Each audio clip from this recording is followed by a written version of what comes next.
बड़ी खबर आपको बता दें मुंबई से, जहां पर मुंबई में से सटे मीरा रोड से जहां से झकझोर देने वाली घटना एक सामने आई है।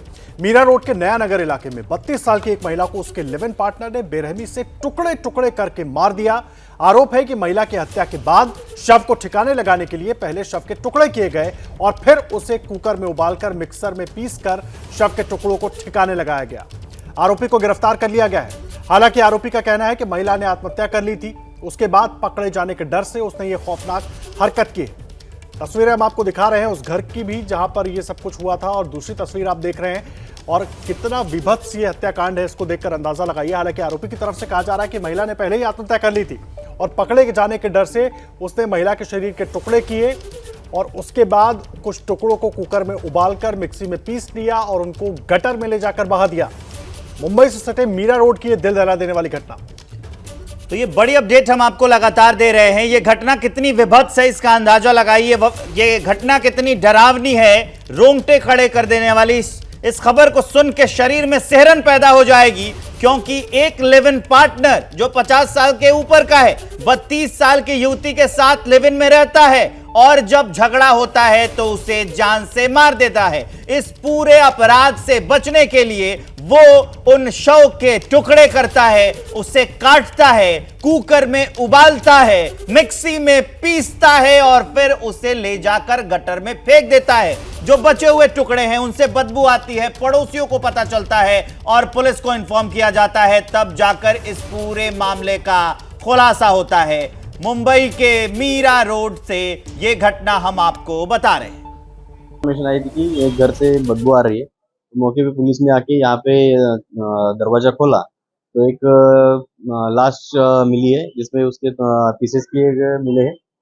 इसमें जो लिव इन रिलेशन में कपल था, जो कि बंदा है मनोज सानी करके और उसकी वाइफ थी वह सरस्वती वैद्य करके। सरस्वती वैद्य की उसने हत्या की है और उसने उसका डिस्पोज ऑफ करने के लिए उसका पीसेस करने का ट्राई किया है, ऐसा प्राइमरी इन्वेस्टिगेशन में निष्पन्न हुआ है। अभी ये नयानगर पुलिस स्टेशन में इसके ऊपर गुना दाखिल करने की प्रक्रिया चालू है। आगे के इन्वेस्टिगेशन में जो भी क्यों किया गया, मोटिव क्या था, इंटेंशन क्या था, इसके बारे में इन्वेस्टिगेशन में बात पता चले। ये था पुलिस का बयान और उसके बगल में वो तस्वीर चल रही थी उस सरफेरे कातिल की जिसने इस पूरे घटना को अंजाम दिया है। पूरी वारदात के बारे में पड़ोसी सोमेश श्रीवास्तव ने जो कुछ भी कहानी सुनाई है वो रोंगटे खड़े कर देने वाली।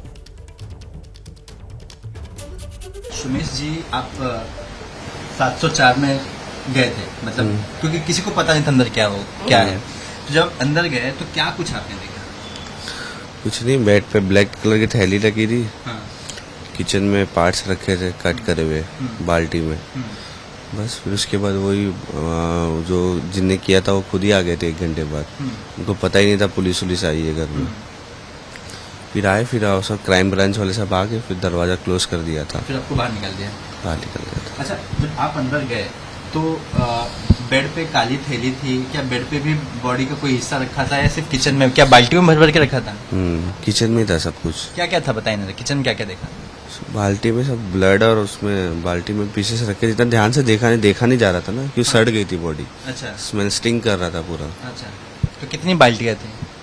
3 बाल्टियाँ थी। तीनों में बॉडी के पीसेस थे कि ब्लड भी किसी जगह पे अलग था? वही ब्लड और मसल सब थे उसमें, सड़े हुए थे सब। आपको ऐसा कुछ आइडेंटिफाई हो रहा था कि इसमें पैर है, हाथ है, सर है, ऐसा कुछ आइडेंटिफाई हो रहा था? कुछ आइडेंटिफाई नहीं, सब कट कर दिया था उसने।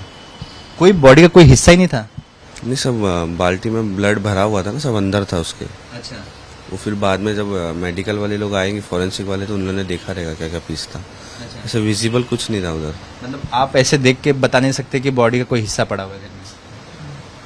क्योंकि एक ही हिस्सा था, ब्लैक का हिस्सा था, वो बाल्टी में रखा था, लेकिन वो पता नहीं लेग था क्या था, वो थाइस था कि क्या था वो। अच्छा। तो जो ब्लैक कलर की थैली आपने देखी बेड के ऊपर, तो उस पर भी ब्लड वगैरह था या फिर वो नॉर्मल?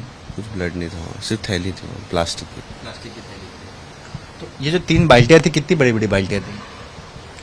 नॉर्मल जो घर में बाल्टियाँ होती उतनी बड़ी। प्लास्टिक की? प्लास्टिक की। तो उस बाल्टियों में ब्लड और बाकी की चीजें आपने देखी? बाकी की चीजें। और काटने वाली क्या क्या चीजें मशीन देखी जिससे एक आम मतलब चीजें काटी जाती है? एक तो ट्री कटर जो आता है लंबा वाला।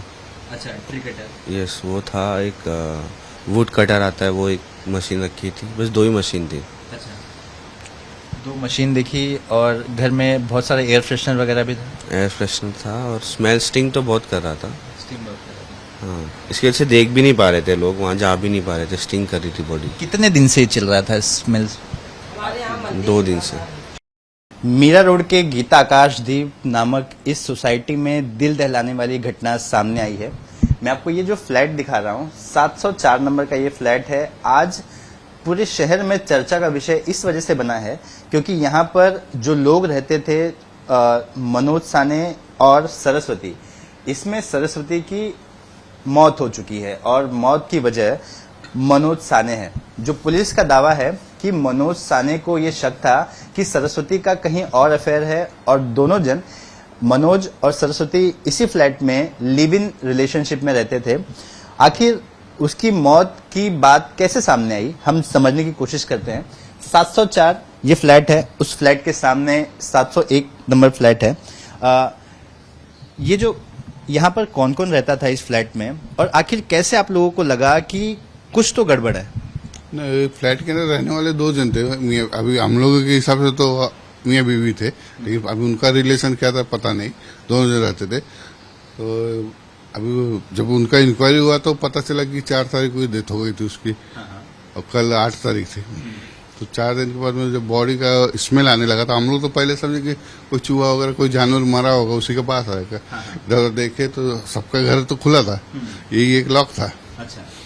हाँ, तो मेरे लड़के ने शायद उनको लॉक किया था तो वो बाहर निकले, बोले कि वो कुछ बोला नहीं, उसने लड़के को खाली इतना बोला कि मैं शाम को आता हूँ तो मैं तुमको बताता हूँ, और उसने स्प्रे मारा और निकल गया। बास स्मेल आ रही थी ज्यादा, तो फ्रेशनर का जो वो रहता है उस दरवाजे मार के निकल गया। तो उसके बाद में पुलिस को इन्फॉर्म किया गया। पुलिस आई, देखी तो लॉक था। नहीं, जो जिस टेनेंट ने इसको रखा था ना, जो ब्रोकर था, उसको फोन किया गया।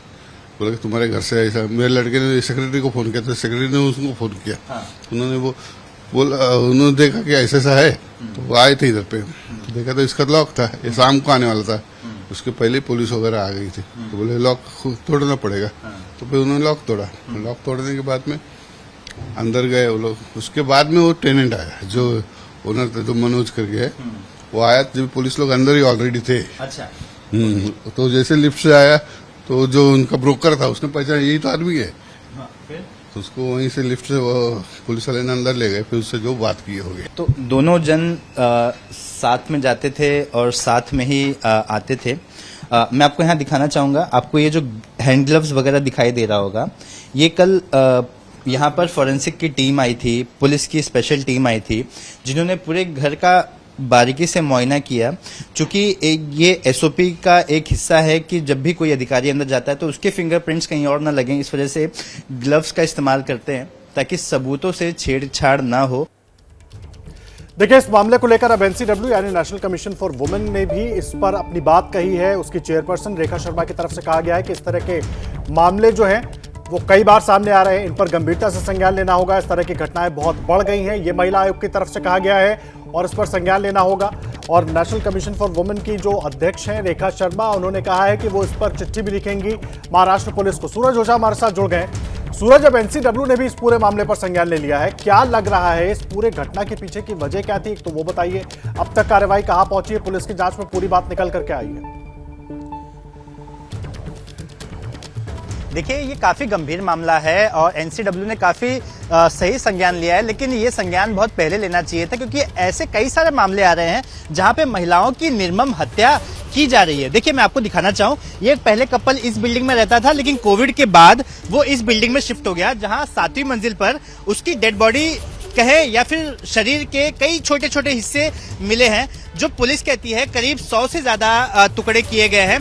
देखिए, दोनों का लिविंग रिलेशनशिप था। 2 तरह की थियरी मुंबई जो पुलिस है, लोकल पुलिस है, उनके पास है। पहली थियरी ये है कि जो आरोपी है मनोज साने, उसे शक था कि सरस्वती का कहीं अफेयर है, जिस वजह से दोनों में झगड़ा हुआ और उसके हाथों सरस्वती की मौत हो गई। दूसरी थियरी ये है कि सरस्वती ने खुद आत्महत्या कर ली और जब उसने आत्महत्या कर ली तो इसे मनोज को ये डर था कि कहीं इसके ऊपर इल्जाम ना आ जाए और इसी वजह से वो बॉडी को डिस्पोज ऑफ करने की कोशिश कर रहा था। और देखिए कितनी बुरी तरह से सरस्वती को काटा गया। उसे काटने के लिए बकायदा जो टाइल्स कटिंग मशीन होती है वो लिया गया था, जो पेड़ को काटने वाली मशीन थी वो लिया गया था। उसके घर में फ्रिज नहीं था, इस वजह से बॉडी डिकम्पोज हो रही थी। साथ ही शायद उसने कहीं से पढ़ा था कि किसी तरह का ऑयल होता है जो अगर डेड बॉडी के ऊपर डाला जाता है तो जल्दी वो डिकम्पोज नहीं होती, बदबू नहीं का करती, तो इस्तेमाल ऐसे किया जाता है। ऑयल भी ये बरामद उसने सुना होगा, पढ़ा होगा। इसका इस्तेमाल बॉलीवुड फिल्मों में भी दिखाया जाता है, टीवी सीरियल्स और वैसे मैगजीन में भी ये लिखा हुआ मिल जाता है। खैर, आप अपडेट दे रहे थे, जानकारी के लिए बहुत धन्यवाद।